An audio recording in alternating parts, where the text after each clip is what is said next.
Good evening, ladies and gentlemen. Welcome to the fifth session in our Water and Growth speaker series. Over the past several months, Council has been hosting a number of forums to discuss water and growth in our community. Tonight's presentation will be approximately 1 hour with a question period to follow. Just a quick aside, as I mentioned before, we have a prize table set up, all kinds of great prizes. Please enter your name for the draws. A special welcome, of course, to Okotoks residents and residents from all the other municipalities around us. Wherever you've come from, you're more than welcome. If we have another one of these, it's not planned yet, but by all means bring a friend or two, and wherever you come from, we're pleased to have you here in our community. Please join me, of course, in welcoming our speaker tonight, Dr. Brad Stelfox, landscape ecologist for the Alsace Group out of Calgary. Dr. Stelfox established Forum Technologies and the Alsace Group in 1995. He's the architect and developer of the Alsace, ALCES, which stands for a Landscape Cumulative Effects Simulator Model. His research and teachings focus on the interface between human land uses and regional landscapes, and tonight he will demonstrate the Alberta Tomorrow Land Use Simulator.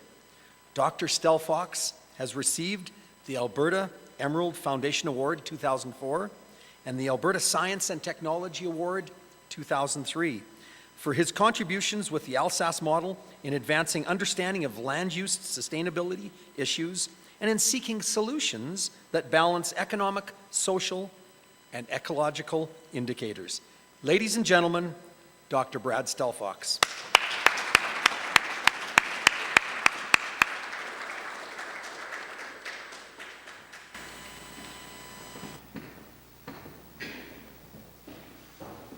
Good evening, and thank you very much for the invitation to come out.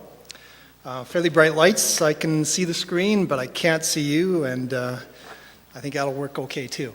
Anyway, I'm going to talk about sustainability approaches to land use planning, adoption of triple bottom line indicators, and tried to construct a presentation to address some of the issues that I thought were relevant to the community in the region of Okotoks.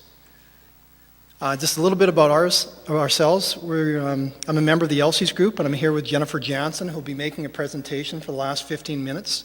We're essentially a collection of ecologists and landscape planners that do work throughout Canada, particularly Alberta and the Great Western Sedimentary Basin, but we've also done work in other places like Paraguay and Australia and India.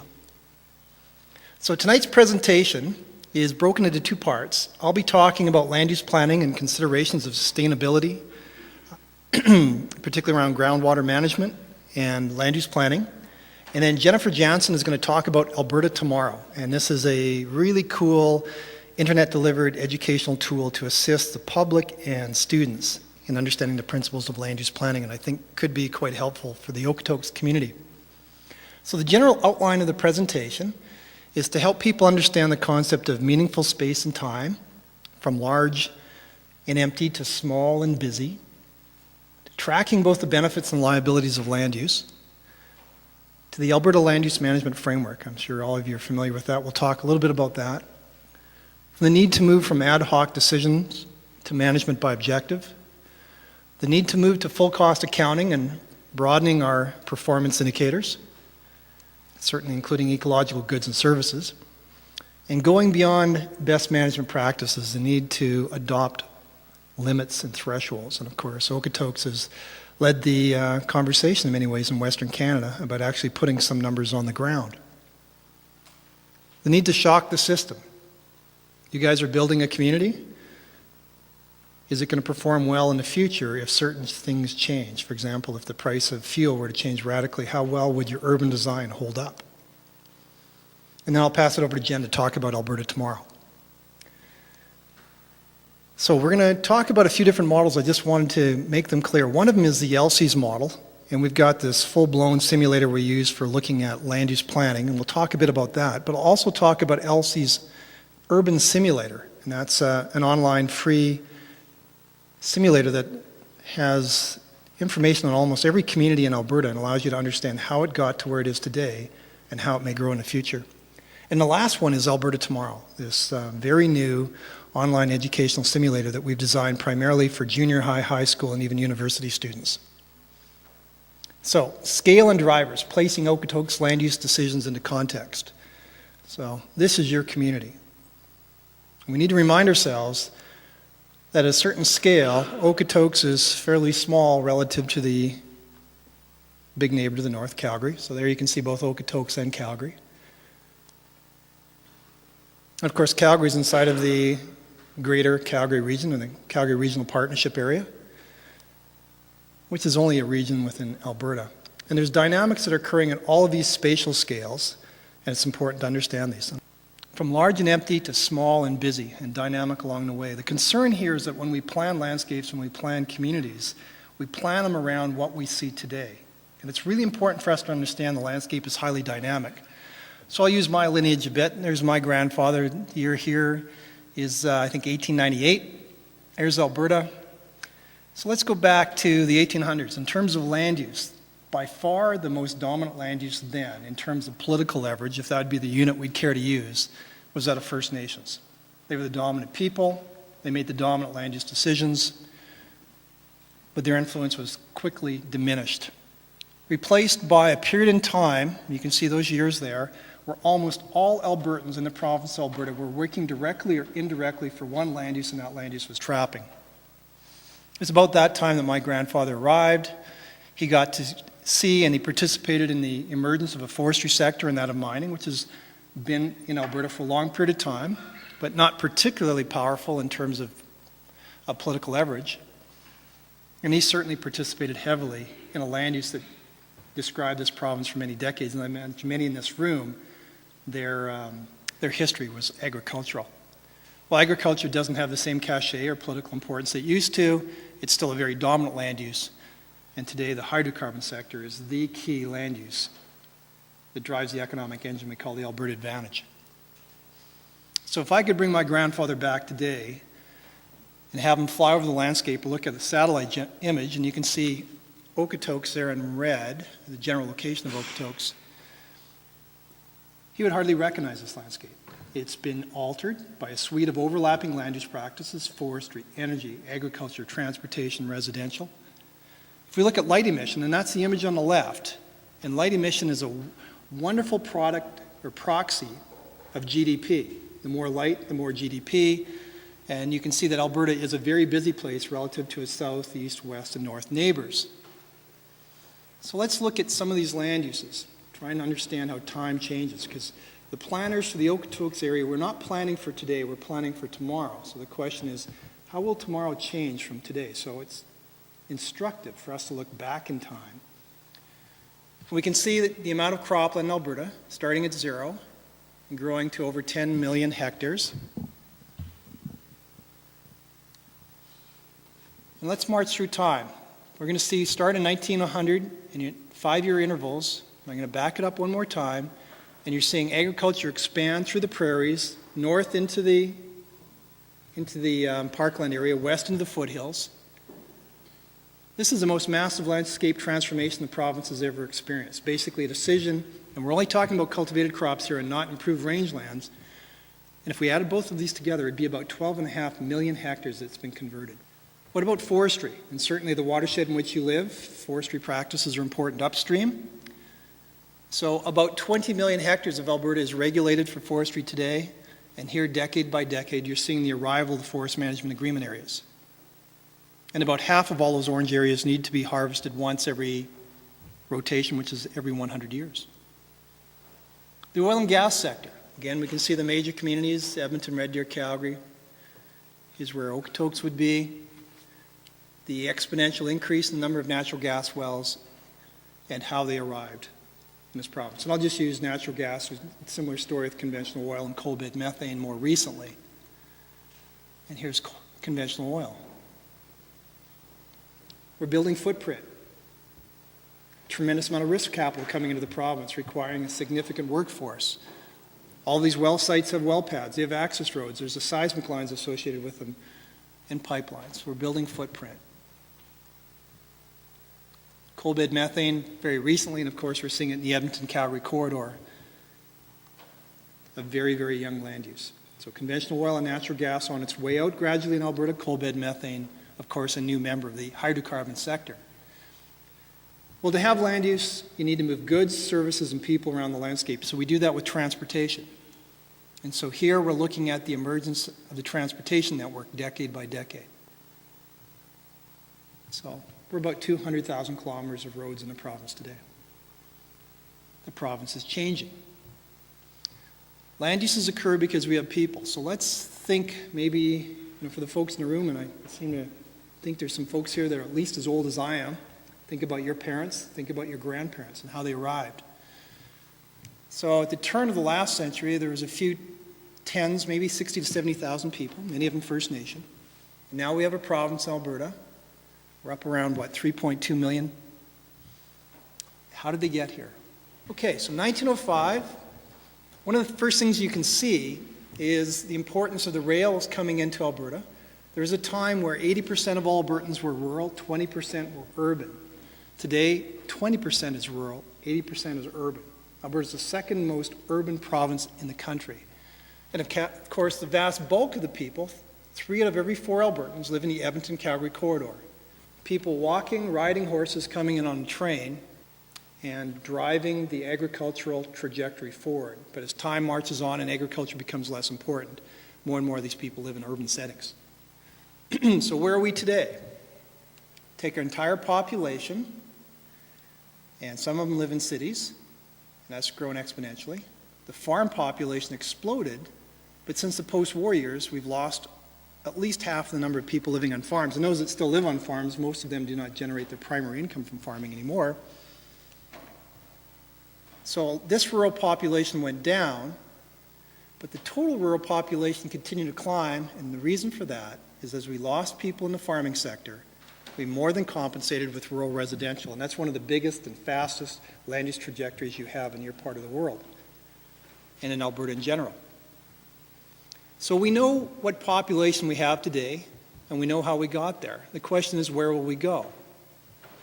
Now, if we grow the population at 1.5% per year, then we'd essentially double in about 50 years, and we'd double in the subsequent 50 years. So we'd go from 3 to 6, about here, and 6 to 12. And this would be a growth rate that's essentially slower than anything we've observed historically. So could it happen? Sure it could. Talking about a very slow growth rate. So we have undeniably grown. We may very likely continue to grow. And interestingly enough, our fecundity or natural childbirth rates in Alberta have slowed significantly, but the human population growth hasn't. And of course, the difference is immigration, interprovincial and international immigration, of people coming into this province to help drive our economy forward. So if that population is going to grow, one of the key questions we need to ask at the scale of Alberta and at the scale of the South Saskatchewan Drainage Basin and at the scale of Okotoks is how are we going to accommodate that growth? And at the two ends of the spectrum are these commentaries. You can accommodate the community growth by growing out peripherally, or you can grow up, or some combination of the two. So how much area have we actually consumed in residential today, and how is it likely to grow? Right now in Alberta, if you were to count every hectare of every city, town, yard of a farmyard and of a rural residential and acreage, we're at 250,000 hectares, 250,000 hectares. And we are likely to add about another 1 million hectares of residential over the next century. So the question is, where are we going to get that? And there's some significant implications in terms of tax, in terms of infrastructure, in terms of servicing that infrastructure, and I would argue in terms of agricultural soils. So let's take a look at the hamlet north of you called Calgary. We'll start here in 1924, and here we're watching Calgary grow.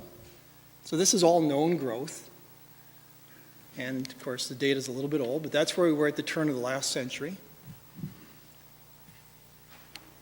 Let's grow Calgary at 3%, which is a little bit less than what it has been growing historically. So let's just, once we simulate the future, this is not right. It can't be right.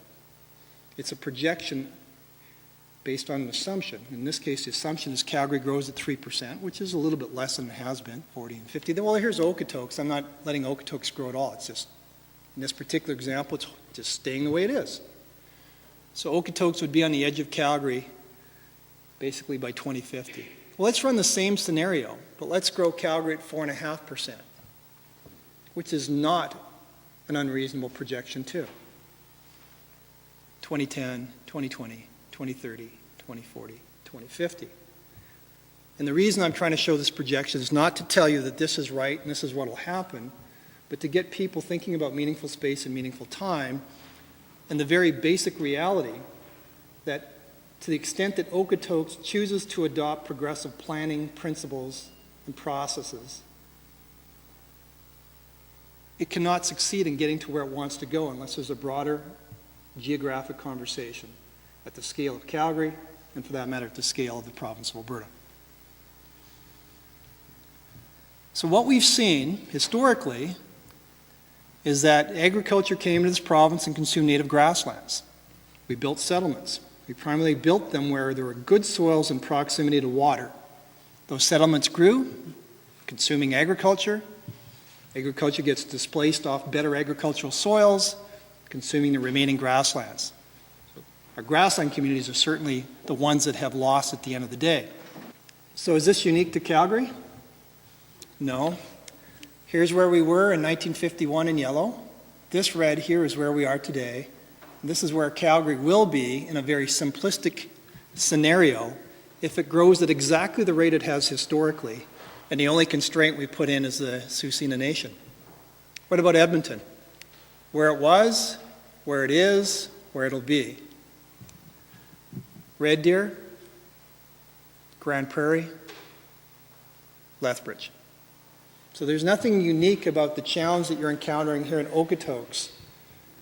We've got a population of 3.2 million people, growing at about 2%.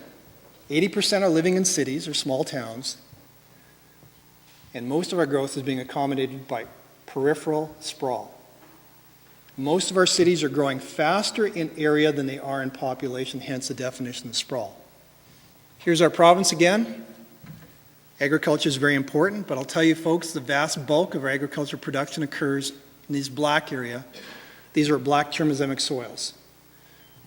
It doesn't take a lot of imagination to wonder why our forefathers and mothers chose to come to Edmonton, Red Deer, Calgary, Okotoks. People look for good agricultural soils in proximity to water.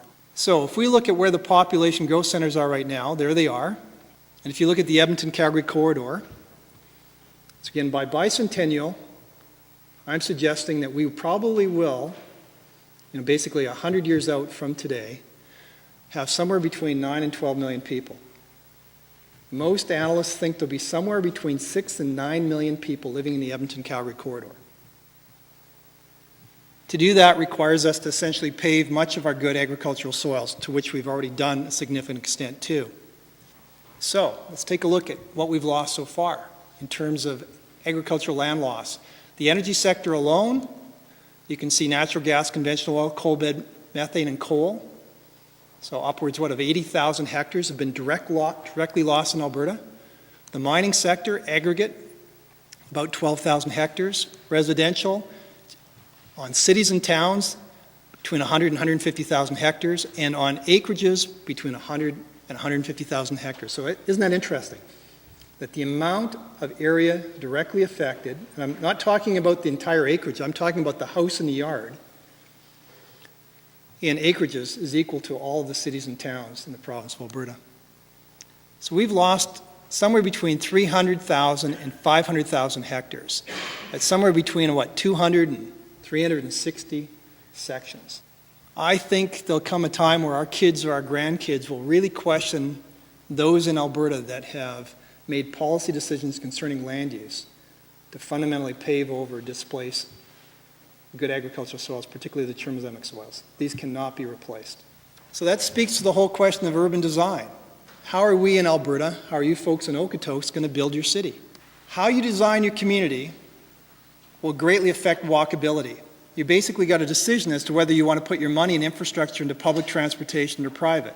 How walkable your community is, driven by the ratio of these two, will essentially determine how people exercise and how they move through the landscape to gain services. Their caloric output will affect their body mass, will affect their healthcare costs. There are strong statistical relationships between these dynamics.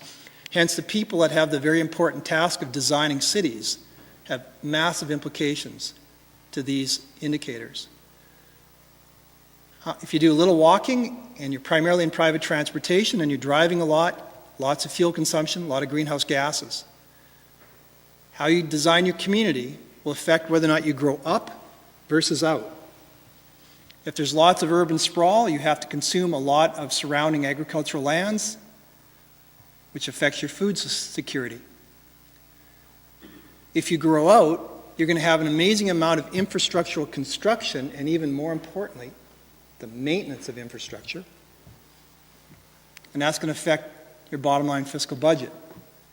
How you influence agricultural landscapes will influence your water quality and quantity. So this is it may look fairly complex, but these are some of the basic relationships that urban and peri-urban planners need to consider when they decide what these communities are going to look like in 5 or 10 years. And what we should be asking ourselves is, what is the price of fuel in 20 years? Is climate change going to continue as we know it today, and water is going to become more scarce? These are the kind of shocks that can significantly influence the viability of the way in which we design our communities. To give you an example, and I come from Bragg Creek, here's the greater Bragg Creek area. All the red lines are roads going to the yellow things, which are all acreages. The green is native forest. And that's where we were in 2000. We know how quickly the community is growing. Let's put people on acreages as we are right now, and let's let those acreages be 5 acres in size, 2015, 2030. So that's a trajectory that Bragg Creek was on and may still very well be on. The costs of building and maintaining those roads and delivering water and electricity and moving those kids to school and servicing this area with respect to fire is phenomenal. And there's no way the current tax rate can meet those needs. So we're incurring a fiscal liability. But let's back it up, start at the same place, and ask ourselves another question. Let's accommodate exactly the same number of new people, but let's put them on small acreages, and let's put them contagious to the community of Bragg Creek. And there's where we would be in 2015 and 2030. Still, the landscape's changing, but the effect on our ecological goods and services is much less, and the cost in terms of building and maintaining infrastructure is significantly reduced. So it's very important to consider the buried costs of infrastructure. And then that gradient, are we going to grow up or are we going to grow out? And obviously it's going to be some combination of both. But often these types of costs, whether it be delivering electricity, getting water to and waste from, treating waste, building roads, maintaining roads, moving kids, and dealing with things like fire, the differences between growing up and growing out can be orders of magnitude. And they need to be effectively factored in. And we need to do full cost accounting so that we know the true benefits and liabilities. And often this work is not well done. So designing Okotoks, the urban and the peri-urban landscape, that's basically where you are today. You can see examples of rural residential as it's coming in a scale. So what percentage of this landscape will be occupied by rural residential? To what extent will it consume surrounding agricultural lands? To what extent will it influence how water is received and moves through this landscape? And the quality of that water? How much money will we spend treating it? All of these things are connected and can be and should be looked at in an integrated fashion using models like that. So tracking both the benefits and liabilities of land use. The year here is 1998, and this was basically about a year and a half ago. What I've done is assembled all the risk capital coming into the province of Alberta, and the provincial government does a good job of categorizing it, and you just have to summarize it. This is basically all money for all projects more than $1 million. So if we go back, and some of you can even remember as far back as 1998, I can, 50,000 times a million, that's $50 billion of risk capital was on the table for every single capital project. That's every road, every hospital, every school, every rec center, everything. Every coal mine, every Bleachcraft pulp mill, everything. There's $50 billion sitting on the table, and on average we take about 4 to 5 years to turn that currency into hard capital. We build the road or we build the pulp mill. The question is, has it changed? Well, over a period of 1 decade, basically, it went from 50 billion to $250 billion. It increased basically 5-fold. So let's just be clear that Alberta is a very busy, very active landscape. In fact, I would argue you'd be challenged to find any landscape similar in size, Alberta being 66 million hectares, anywhere in North America that has the pace and tempo of risk capital investment that we have in our province. Might ask ourselves, what's driving it? Well, here are all the different options. I'm not going to read through them, but it seems that one thing is kind of important. That one thing is oil, gas, and oil sands. So let's not fool ourselves. This province is being driven by the hydrocarbon sector. Most of that money comes to Calgary and is distributed downstream. And this requires a lot of employees who live in Calgary, and communities that are close to Calgary often become very attractive to live in. There's bedroom communities. And Okotoks is an example of one. What I find really interesting is that right about here, right at this point, the average Albertan was telling Premier Stelmack that our economy was overheated. And that's about the time that Ralph Klein left. And remember, he said, we really don't have a plan. The land use framework came in. Well, then we had our economic slump, and here the new data takes us right back up to here. At this point, we had way too much land use occurring. And at this point, the same people in Alberta were saying, what's going on? We've had this slump. We've lost our economy. And yet the amount of dollars that were on the table, which was about $225 billion, was the same. So I just found it fascinating how quickly we can change our minds from it's way too busy to it's not busy enough. So are we firing on all cylinders? I mean, I think it's worth asking, what's a typical year in Alberta? Well, here's a typical year right now. We'd harvest about 1 to 2 million head of cattle, 2 to 3 million head of pigs, about 120 million kilos of poultry, about 35 million metric ton of crop, about 25 million cubic meters of timber, about 160 billion cubic meters of natural gas, about 30 million cubic meters of conventional oil, about 80 million cubic meters of bitumen, and growing quickly, about 30 million metric ton of coal per year, and producing about 1,400, 1,500 petajoules of electricity.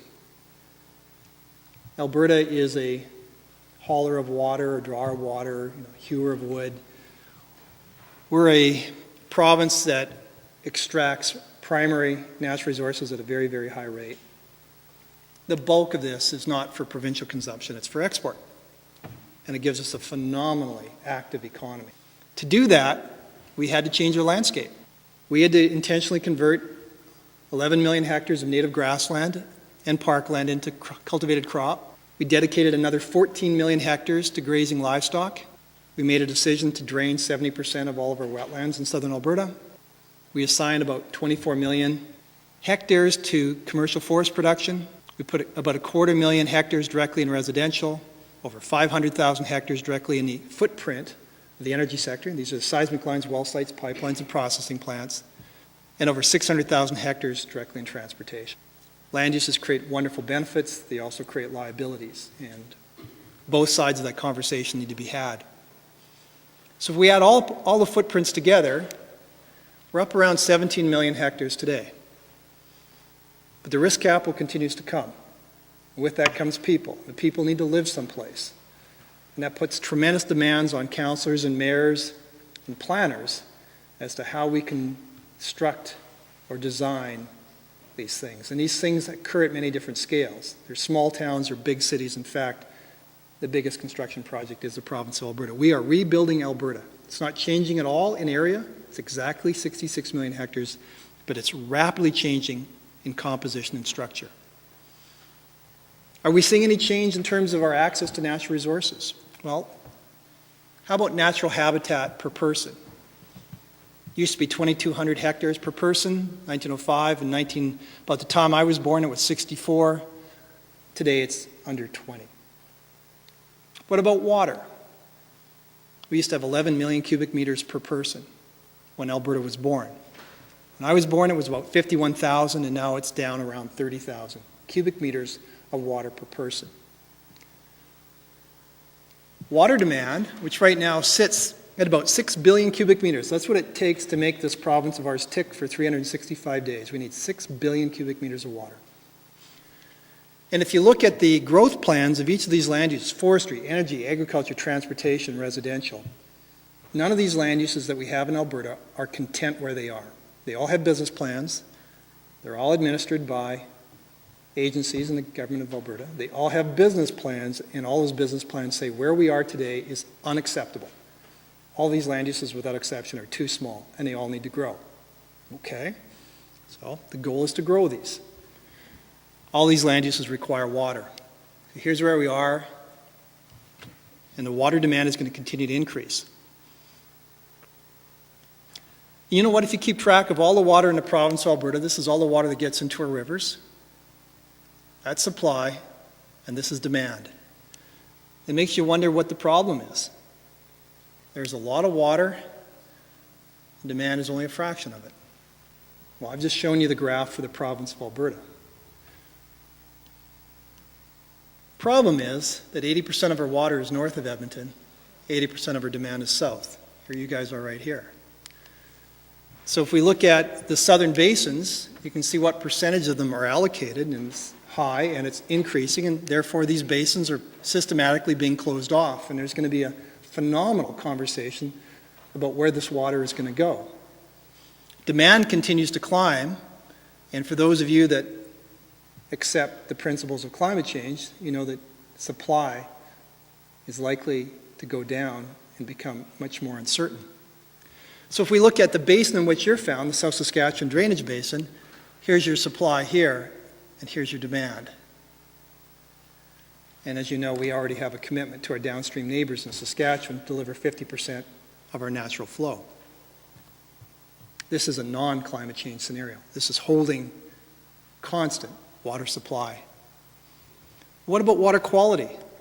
Looking at nitrogen, phosphorus, and sediment, we've seen they've climbed significantly, primarily on the backs of intensive agriculture, primarily inorganic nitrogen and phosphorus, and will continue to climb.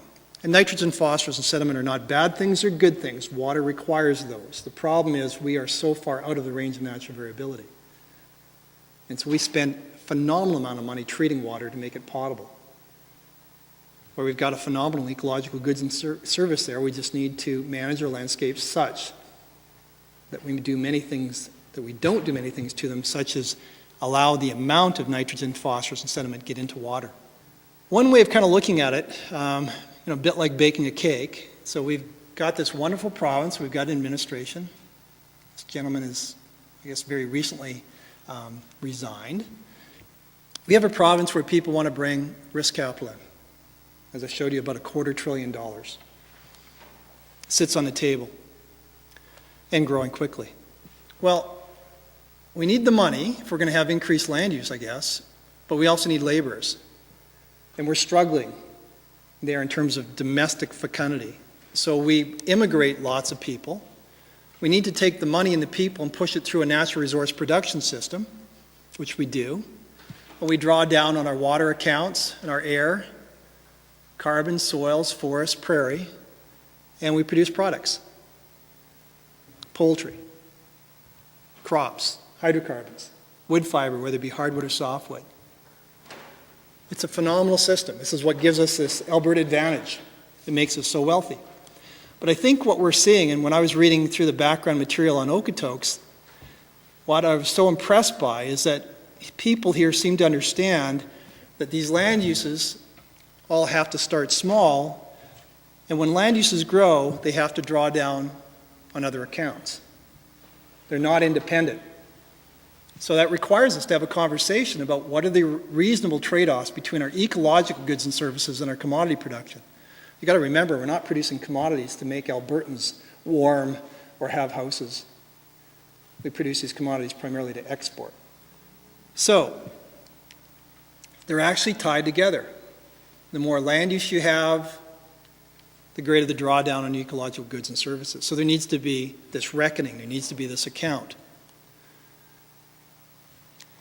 It's important to understand that Alberta has out-achieved, if that's a proper term, every other province in our nation in terms of GDP growth.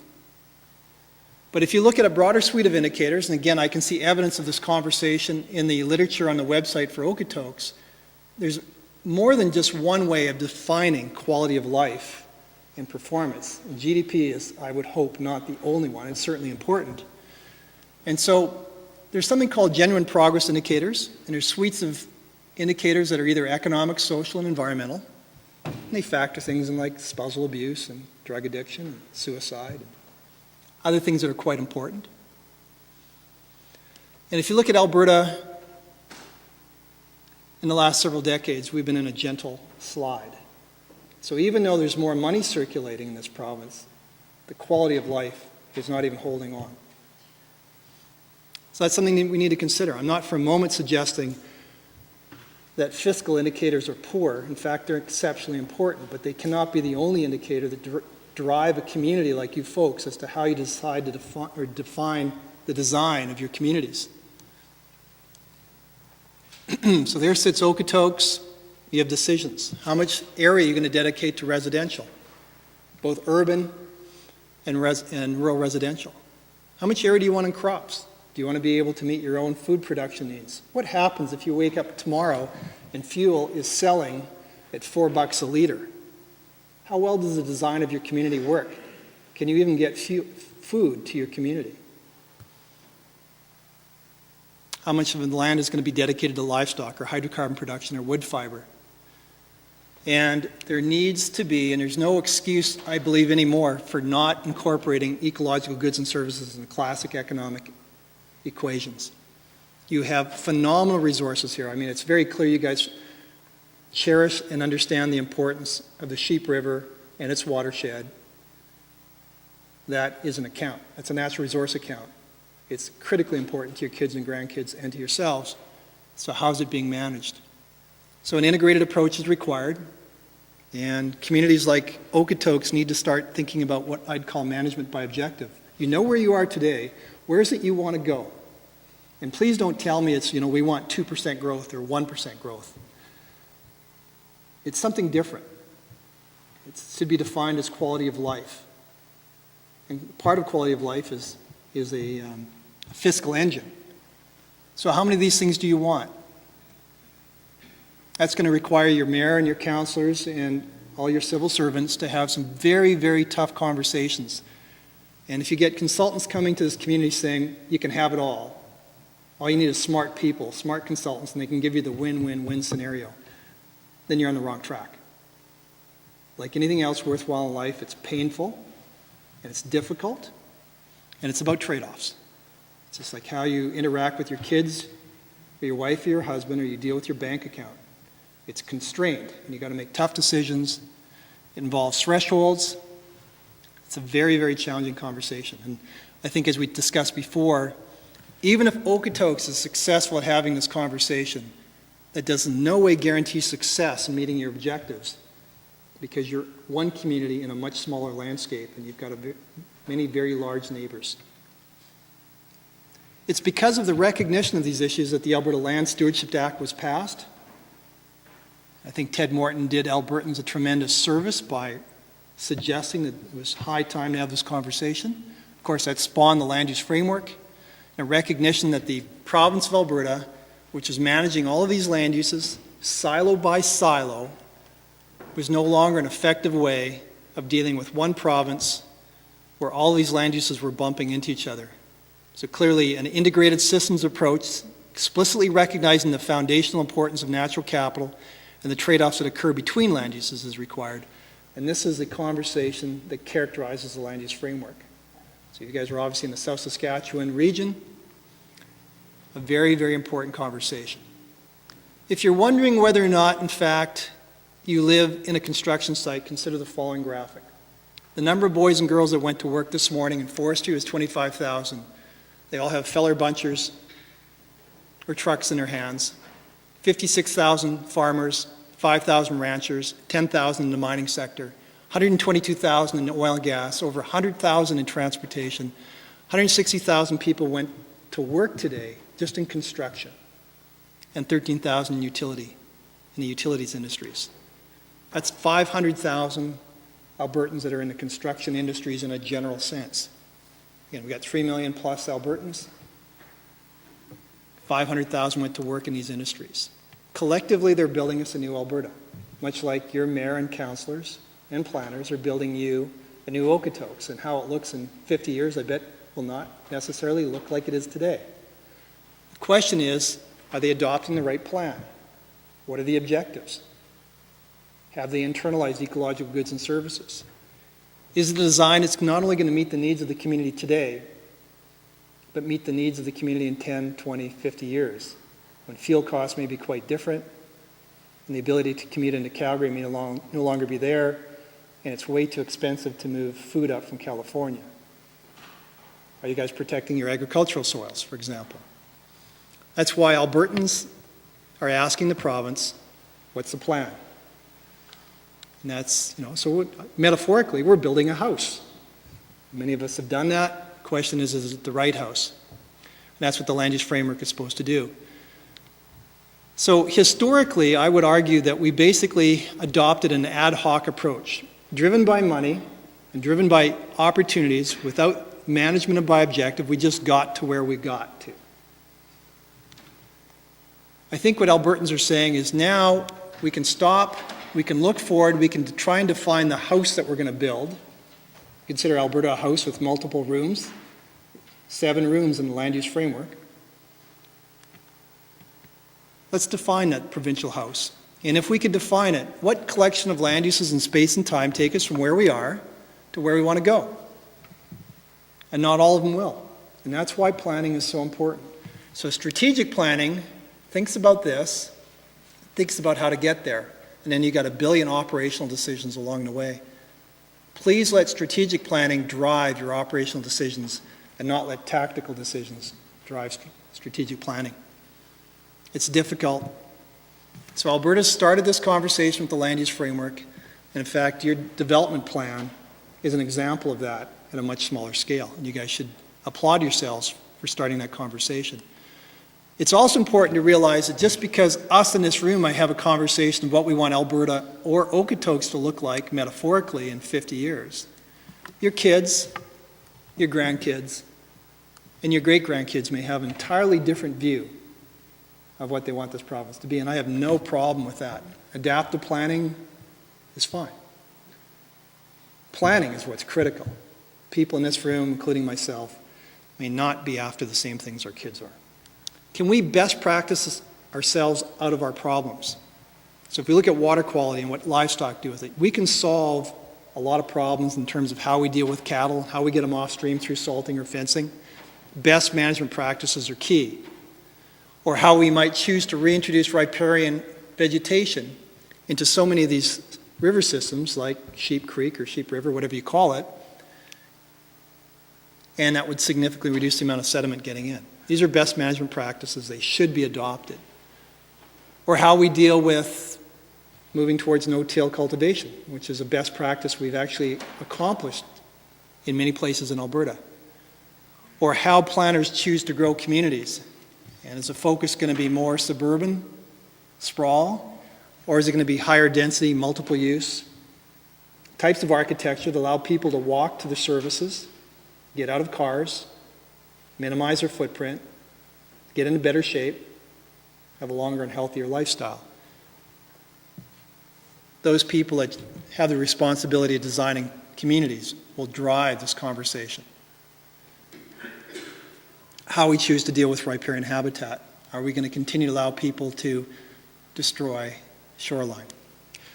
Having said that, best management practices are great, but they do not solve the problem by themselves. They have to be combined with thresholds and limits.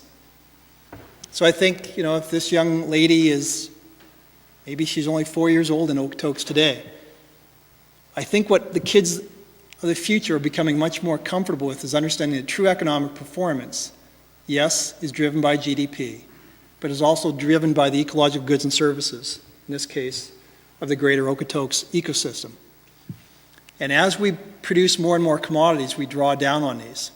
And if we don't draw down on these, we have no land use. Therefore, we have no classic economy. The challenge is finding a balance. This, historically, has been externalized. Most administrations don't even ask for an accounting of natural resources.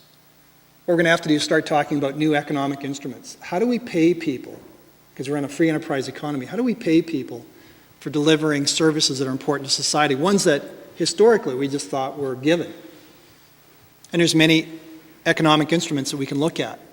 Direct payments for ecological goods and services, development transfer credits, conservation easements, and I think these types of words are going to become much more common in our vocabulary as people get more comfortable in recognizing that their process is there to fiscally reward people who maintain commodities that historically were considered to be free.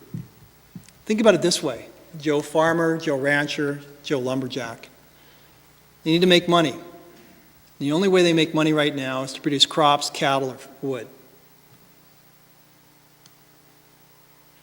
So they alter their practices to maximize each of these, often at the expense of ecological goods and services like soil, like carbon, like water, like air.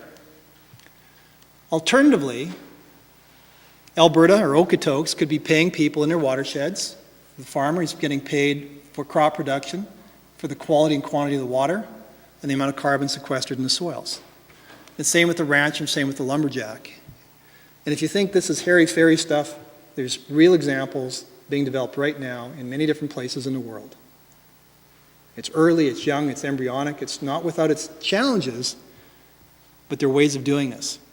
And I think in 20 or 30 or 50 years, this will just be common parlance and common practice. So we need to do more of that. Give you an example. There's your hamlet to the north, Calgary. Here's a study that we did looking upstream of Calgary, and we looked at water quality. And I'm going to say water quality is indexed by R&V. Higher numbers mean more nitrogen, phosphorus, and sediment getting into the water, which means we pay more money to treat it. That's where we were. That's indexed at 1. Where are we today? Upstream of Calgary, we're basically putting in about 2.5 times more nitrogen, phosphorus, and sediment than we would if we could have visited this area 100 years ago. If we grow it from 2005 to 2055, it'll go from 2.5 to about 3.2. So the water is going to become lower in quality, more expensive to treat. Well, relative to where we are, where we're going to go, let's start looking at best management practices for things like grazing, feedlots, cropland, residential. Residential, it's growing up versus growing out. And if we run all of these by themselves, everything is relative to 3.2. Here's where we are, here's where we're going to go. So we see a benefit, see a bit of a benefit, see a lot of a benefit. What if we pulled all best management practices? Here's where we were, here's where we are, here's where we're going to go if we continue to use the practices of today, and we can go back to here. So what? Think about it this way. 1.2 million people living in Calgary and upstream, on average using 500 cubic meters of water per person per year, which is about, 30 or 40% higher than what you guys are using in Okotoks, because you guys have had a very progressive conversation, requiring 600 million cubic meters of water per year. It costs us basically about 15 cents per cubic meter of water to treat it so it can be potable. Therefore, it costs about $90 million a year to treat water.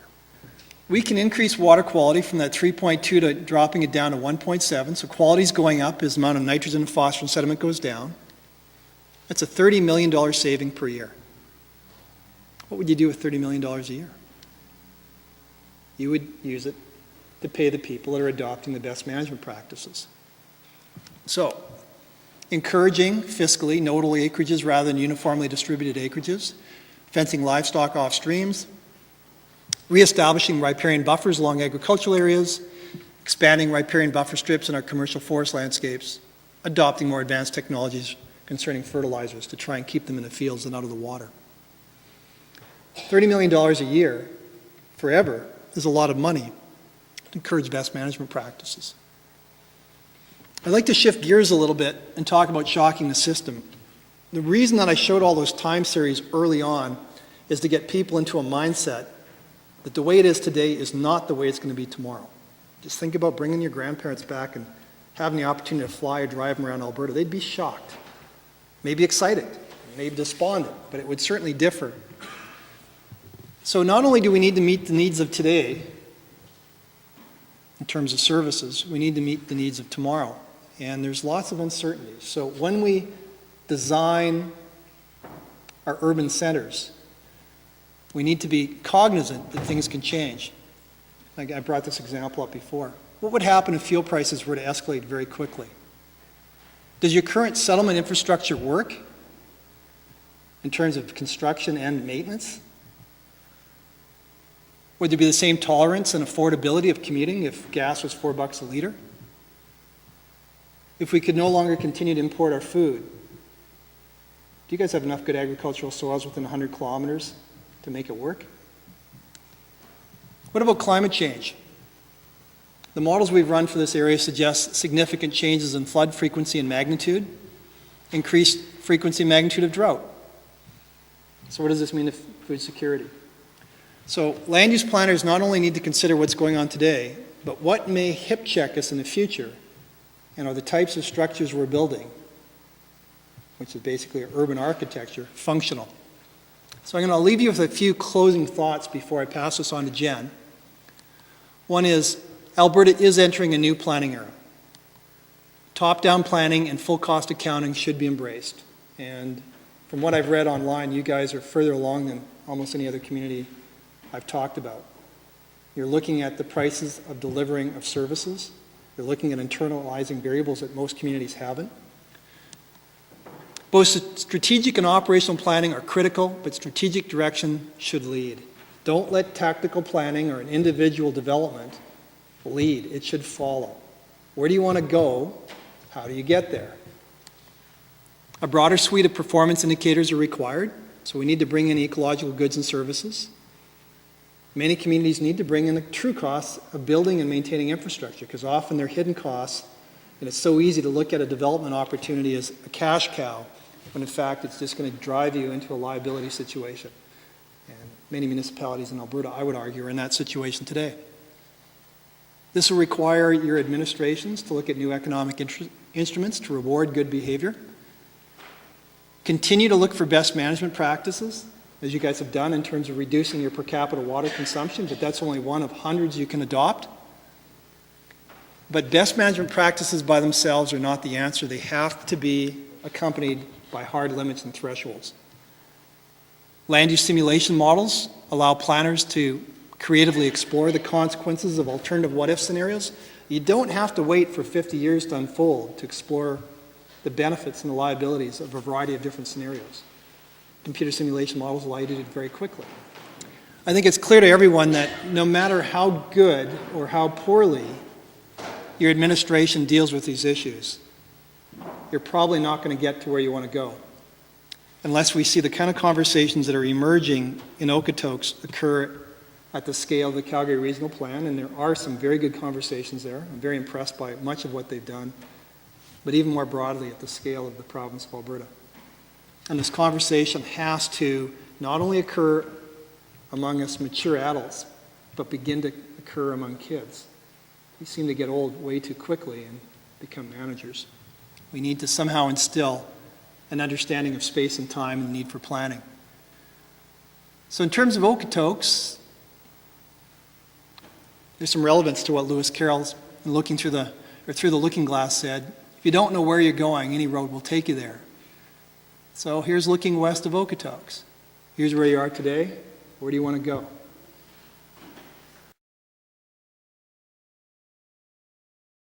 As I look at the age of us, we have parents and grandparents that went through the dirty 30s. And that event shaped how they lived, how they moved, how they prepared food, how they lived, all aspects of it. Our parents were a little bit different than them, and a severely normal child in her teens and 20s today has long lost, forgotten those particular lessons. So it's interesting that, we know we can respond, and we do, because if we don't, the consequences are dire, but it's just phenomenal how quickly we can lose that generational inertia when we live in, quote, this place called Alberta where all of us can do everything, everywhere, all the time. And of course, the truth is that we can't. And we're living right now through an era where just unbelievable opulence, I'd say. And I have nothing wrong with a nice lifestyle, But, the biggest problem most of us have is where do we park our third or fourth quad in our garage every night, right? So if you've looked at Sanford's work, which you have, you realize that in the last 4 or 5 decades, there's probably never been a generation of people that have lived through so much stability and moisture as those of us in this room. And we know that statistically that can't continue. And so we are going to encounter phenomenal changes in weather, with or without climate change. And that's going to shape how we move and how we live. And I suspect a lot of us are going to be trying to dive back into the journals of our great-grandparents, trying to figure out how they dealt with the tremendous vicissitudes of changing weather. So we can change, but the question is, do we need to adopt architectural strategies in terms of how we build our landscapes in our cities to cause phenomenal hardship versus finding designs that balance risk more effectively and make it easier for our kids and ourselves to navigate that change as it occurs. It seems like we're pretty myopic. I love Albertans, but we're really a me now type of people. It's not about you, it's about me, and I don't really care about tomorrow, it's today. That's what defines an Albertan, and that's pretty sobering. One of the things that struck me about your presentation is it didn't seem to take into account the relative cost of land. And I'll give you an example.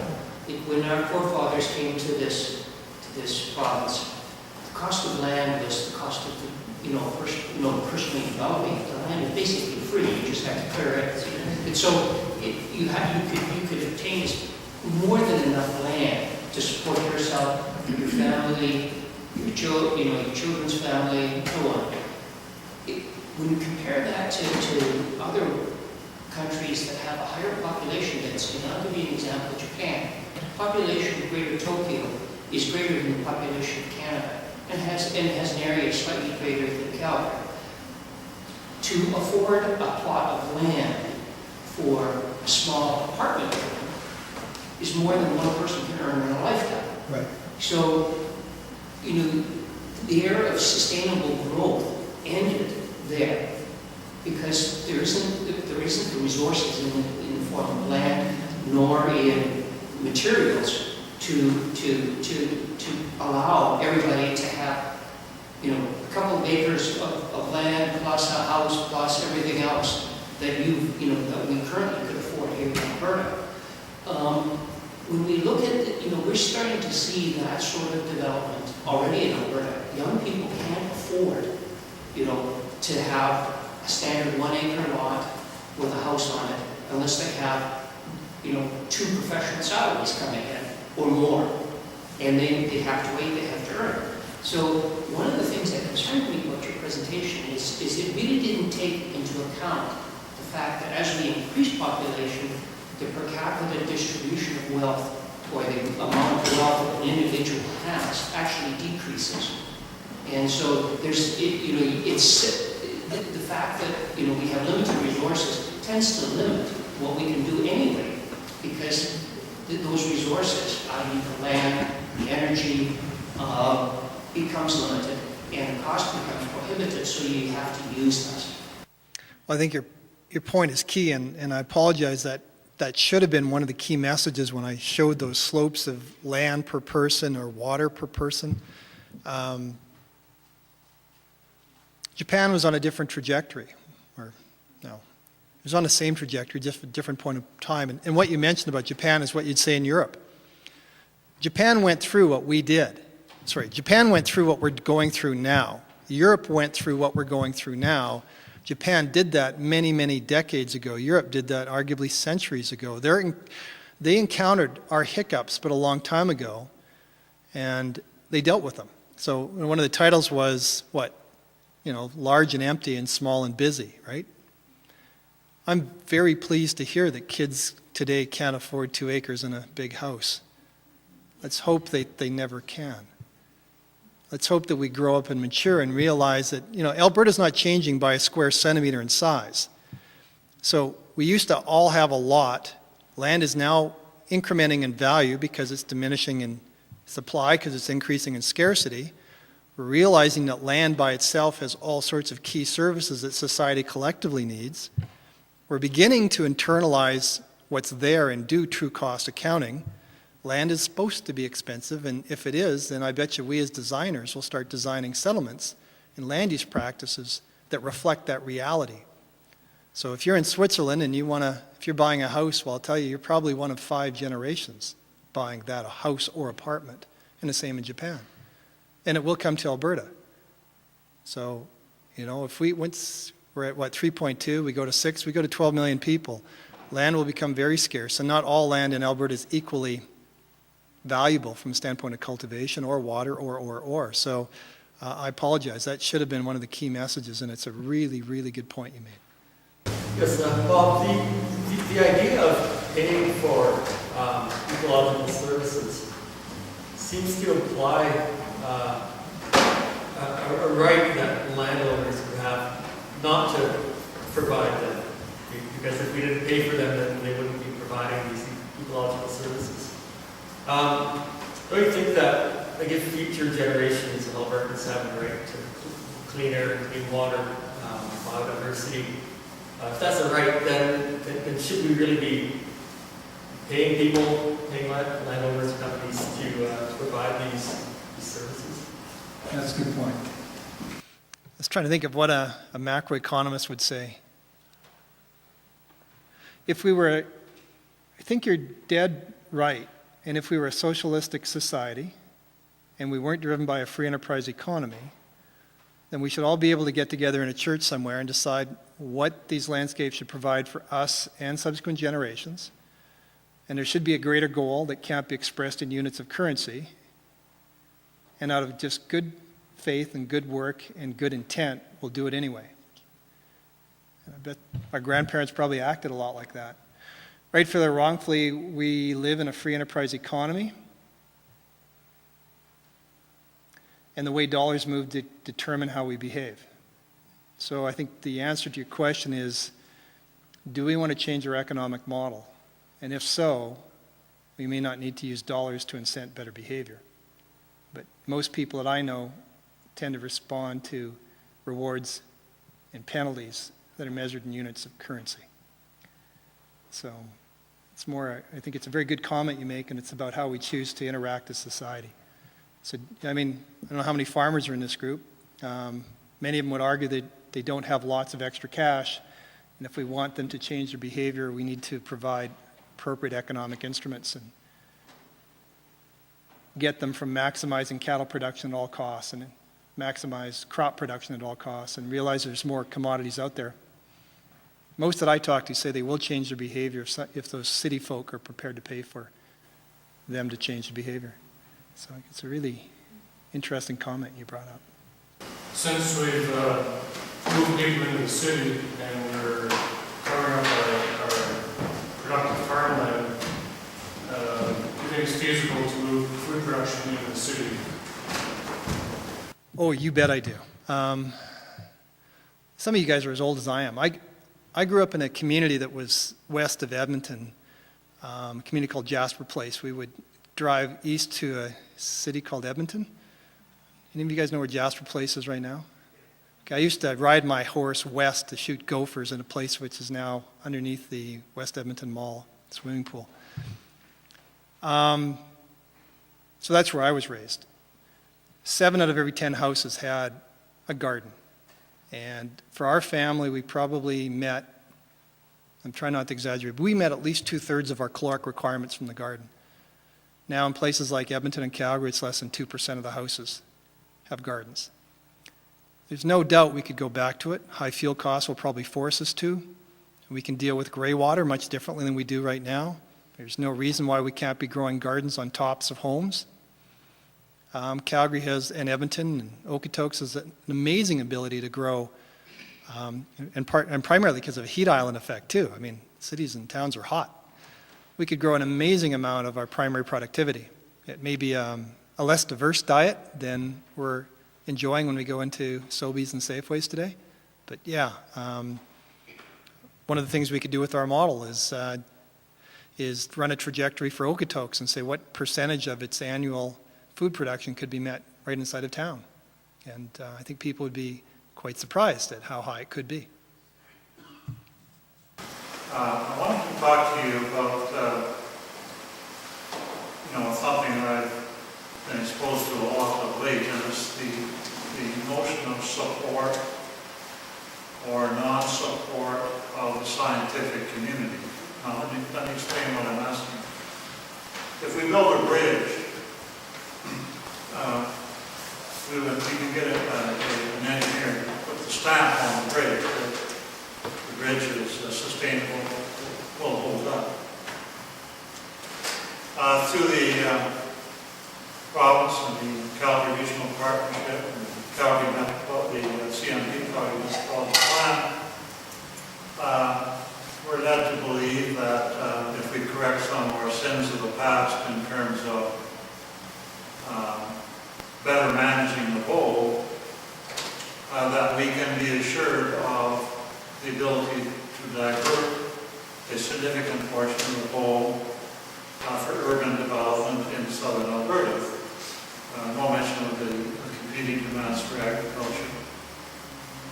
And some of us have simply asked, could we please be provided support or non-support by the scientific community? And that's when we get this wide-eyed stare and so there's a great deal, from some of us anyway, a lack of credibility, a lack of wanting to accept what the politicians are pushing, the provincial politicians, in terms of our community plugging into a pipeline from the city of Calgary.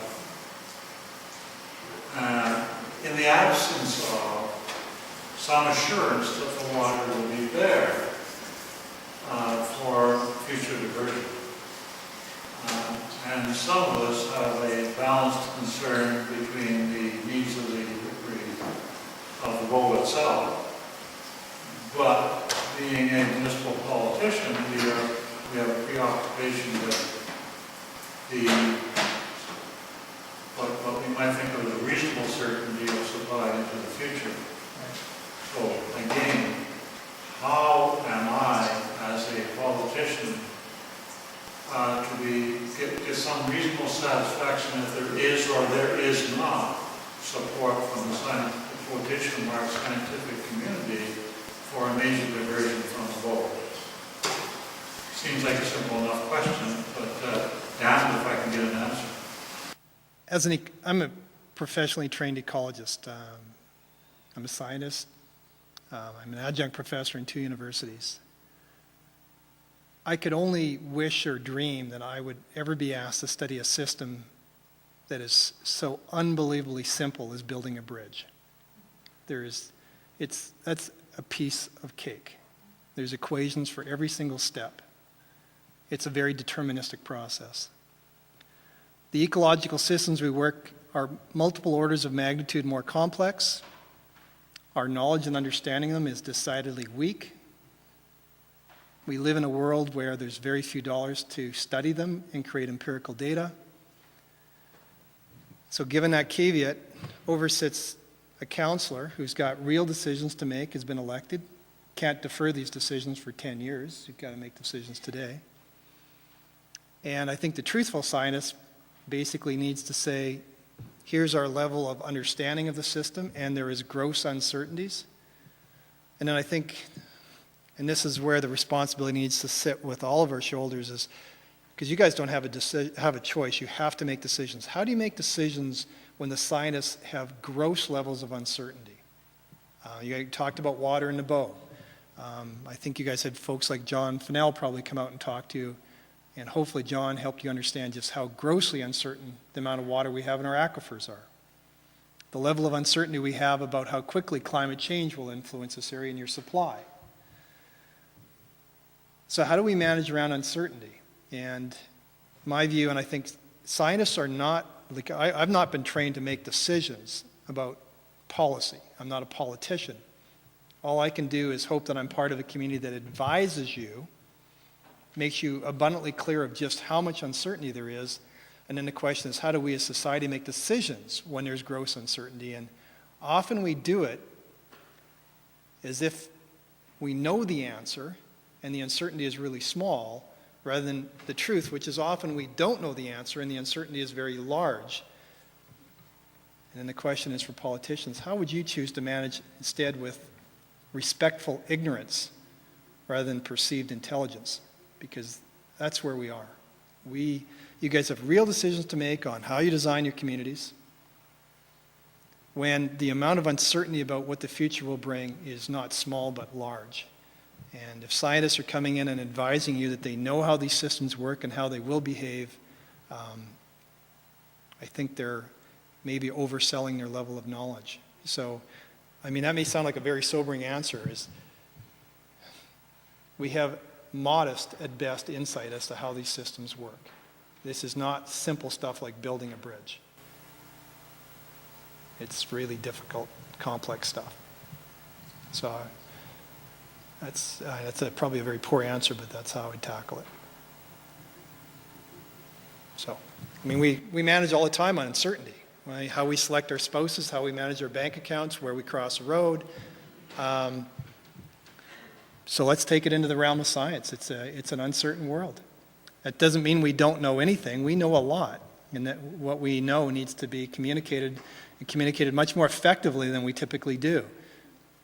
Most of us as scientists are really poor communicators. It's not something we're really trained to do well.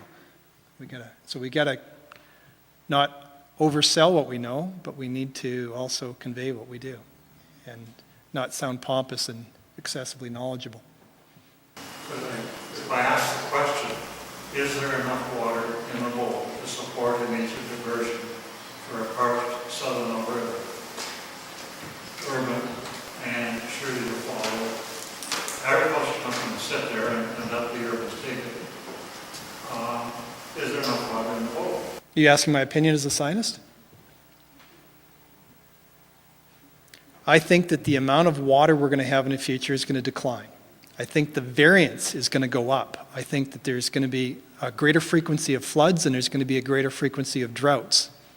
I think the demand for water is going to climb because most of us live in southern Alberta. I think that people are going to realize in a constrained world where there's not much water that it's going to go to the highest need. And domestic demand for water is going to quickly outstrip secondary and tertiary uses, particularly for sectors that cannot afford to pay for it. So look at Alberta, we produce a lot of agricultural crops, almost all of which is exported. Farmers generally are not remarkably wealthy. They may find it exceptionally hard to compete, to buy water, when someone, either a family in a city or an oil and gas person that wants to process hydrocarbons, can pay much more for it. So there's going to be a phenomenal restructuring in my hopefully humble view as to where water goes. Almost all of our water goes today to agriculture, and that will change. And agriculturalists may, in fact, get very wealthy once as they sell water rights. So to the extent that I can understand the system, those are some of the things that I see in my head. Greater demand, more uncertain supply, water becomes more of a commodity, and it's going to go to those people that can pay for it. I see those things in my head as reasonably likely. And so couldn't we double, triple the amount of people in Alberta and have water for them? The answer is yes. You just have to, in southern Alberta, you would just have to reduce the amount of water that currently is directed into the agricultural pipe. And the question is that what we want to do? So Brad, that brings up the question regarding the current kind of evolution of our, what we call, I would call a water market system right now. The province seems to be advocating a water market system where acre feet or thousands of cubic meters of water are sold in allocations and so on. What are your feelings toward a water market? Is it a good thing, a bad thing? Should limits be put on it?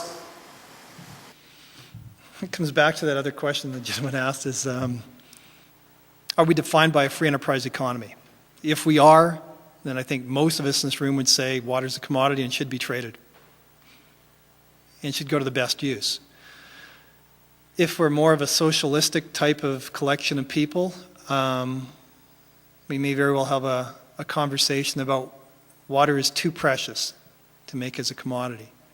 My personal interests, my personal philosophy is that it has some features that assail everything else and need to be treated accordingly. Our political ideology and our economic ideology in this province are clear. It's a commodity. And there are older people, some of which are in this room, that have lived through a life where that wasn't the case. And we're having a lot of visceral pain as we observe it moving from being a social good, a public good, to being a personal good. So I see it happening. And I think it's, we're embryonic. It's, it's not like all water in Alberta is being traded. Maybe 1 million to 1% today, but it happens to be in the water-starved part of the province. So it's going to be a very challenging conversation, and it can easily be abused and will be abused. And then the question is whether the government has the fortitude to put together processes to allow it to, by and large, work. Because it's like any, whether it be game ranching or anything else, you start to commodify something that historically wasn't. You see some very unpleasant, you see some benefits, but you see some very unpleasant symptoms too. And, but when we're now playing with what many people would see as the most important ecological good and service we have to manage, which is water. So it concerns me greatly. Thank you, Brad. This wonderful presentation. My question relates to the Alberta Land Use Framework as it pertains to the Calgary Region Partnership. Currently, Calgary Region Partnership is a collection of, 14, 15 urban municipalities who arguably are there for social and economic growth. But I think for the most part, the urban municipalities kind of get it. I think they understand that continued lateral or horizontal growth won't work, and they're trying to decide how they can best function, let's say, upward. I believe Calgary gets it, and I don't see big annexation plans for Calgary to move outward. I think Calgary has got the idea that it should grow upward. The transit-oriented development and that sort of thing seems to prove that. I may be wrong. Others on council don't necessarily agree with me.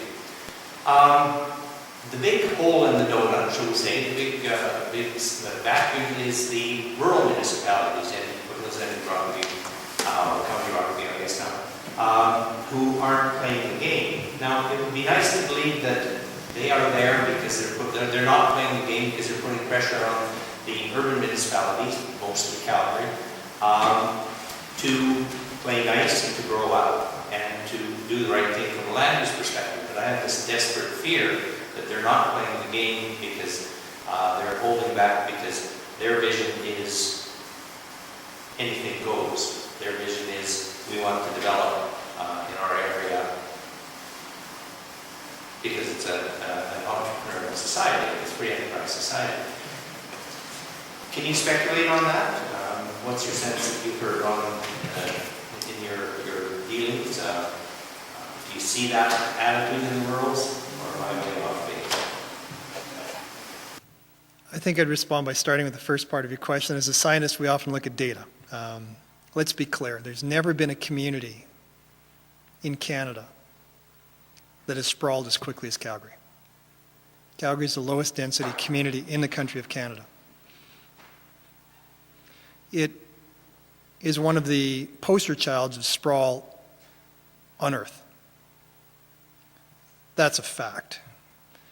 So it has sprawled immensely. It's got the lowest human density, and the second lowest in Canada is Edmonton. I mean, these are not Montreals, these are not Vancouvers, these are not Torontos. We have, but we're not up, we haven't got to the mountains, and we don't have the ocean. We don't have the big lakes, so we've sprawled. So that's just a fact. Calgary has had much conversation recently about why they do not want to continue that pattern, and I do nothing but applaud them for that conversation. They need to grow up. I mean, we could quadruple that population and not grow out by 1 square meter. And that, in my mind, needs to happen. We need to move away from being so darn car dependent. This is, maybe people are sick and tired of hearing it, but the concept of abundant free fuel is not going to persist. But we're going to be left with the legacy of communities that were built based on the assumption it was. Okay, so you got the rurals And what did I say? $250 billion. That's what sits on the table. $250 billion.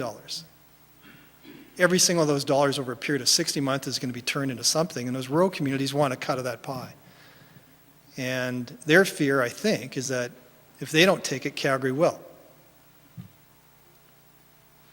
So in my view, and I guess I'm not much of a libertarianism, I think provincial governments, which I think are above municipal governments, probably have a mandate and a responsibility to govern. I think that's why we call them governments. So I have no problem with our provincial government having to make some tough decisions about what the macro architecture of the province of Alberta is going to be. What are we going to do with this Edmonton-Calgary corridor? Are we going to grow food? I hope the answer is yes. And if so, where? Are we going to have a hydrocarbon sector that's going to drive this economy? I hope the answer is yes, but within limits. And when they make these tough decisions, it's going to be really clear what certain rural municipalities should and shouldn't be when they grow up. What I see is, through Dr. Morton, the beginning of a conversation about top-down management through the land use framework, but with tremendous anxiety about actually having to tell municipalities what they can and can't be when they grow up. So either we govern or we don't. I imagine if I move my family to Okotoks next week, there's more than 7 bylaws. Like, I'm a pig farmer, so I want a pig farm in downtown Okotoks. Can I have it, Bill? No.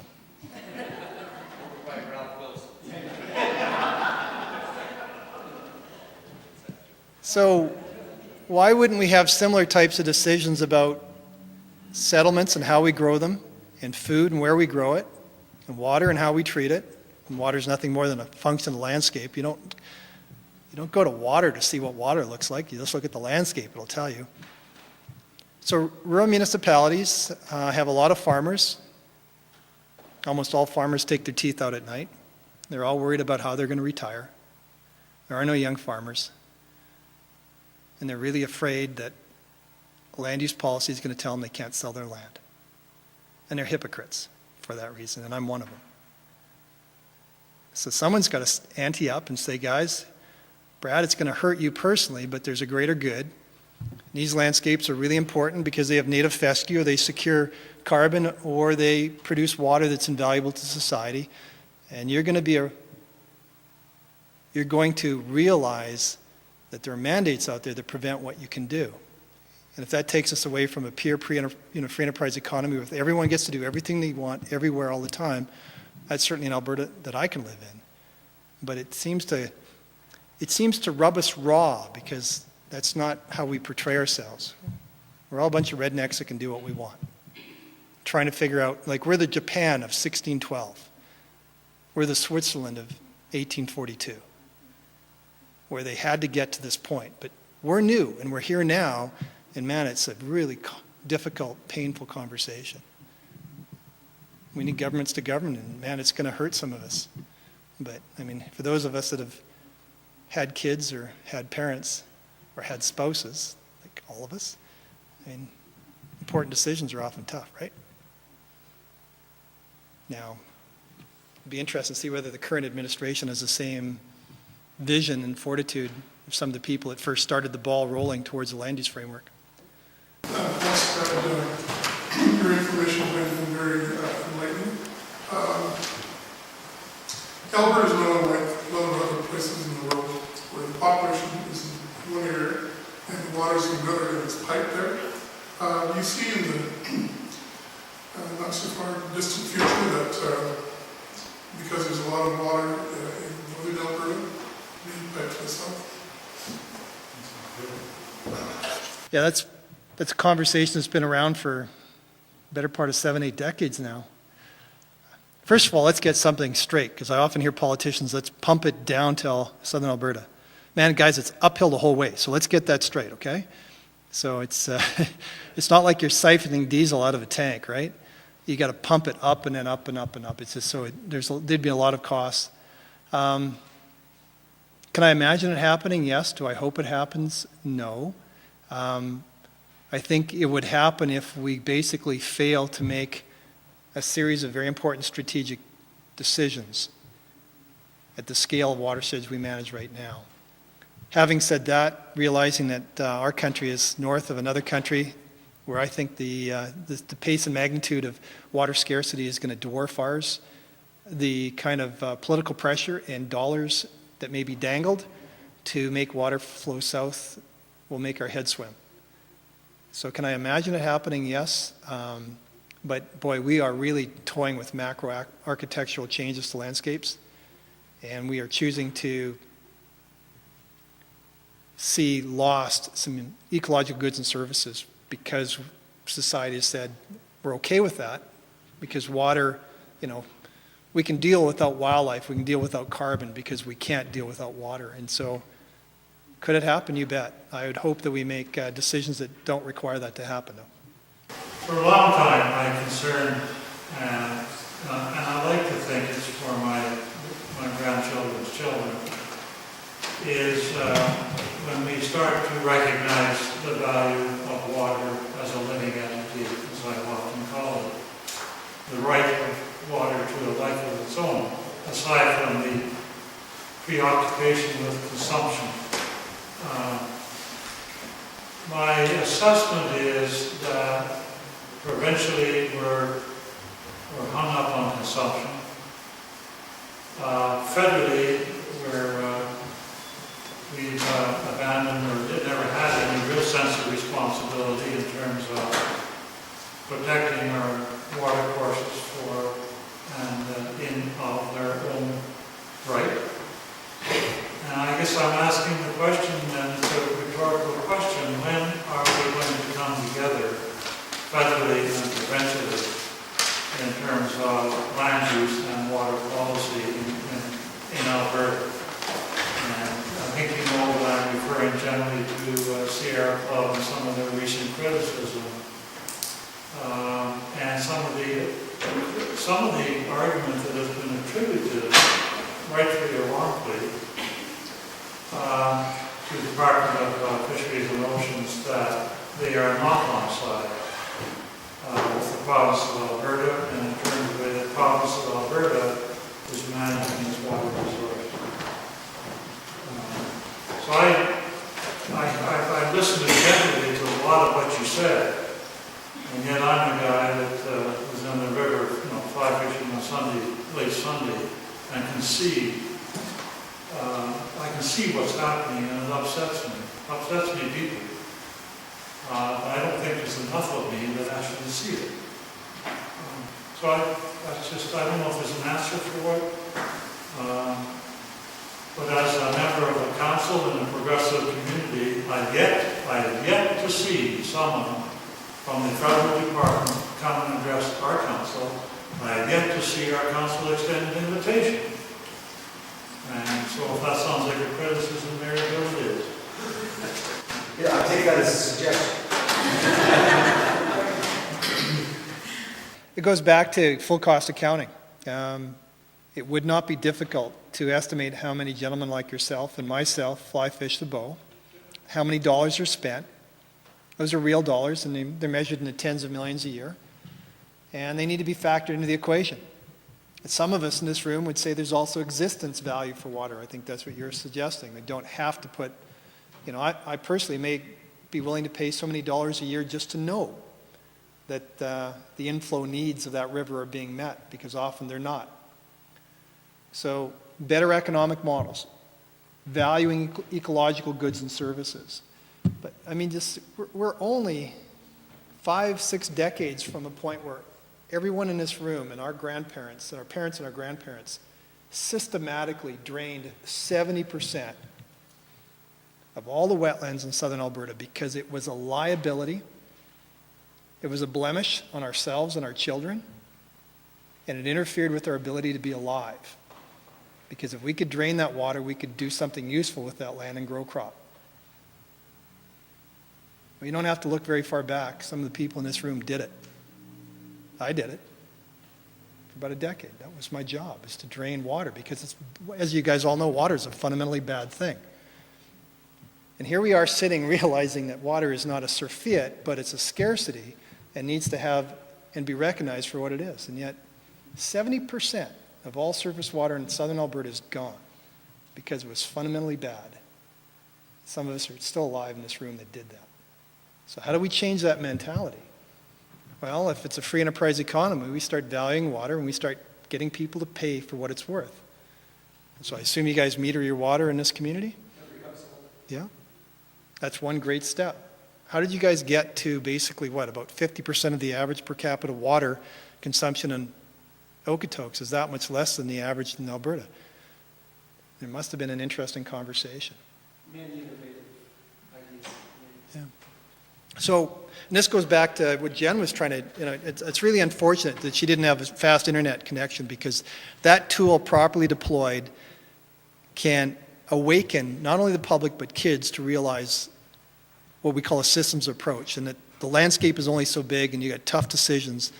And if we think that kids that are 14 and 16 can't understand these dynamics, we're wrong. They can. And I mean, in a perfect world, this room would be full of kids that are probably staying up too late for going to school tomorrow, but their parents not only allowed them, but encouraged them to be here. And I can't see any of the young kids, but we need to find a way to make that happen.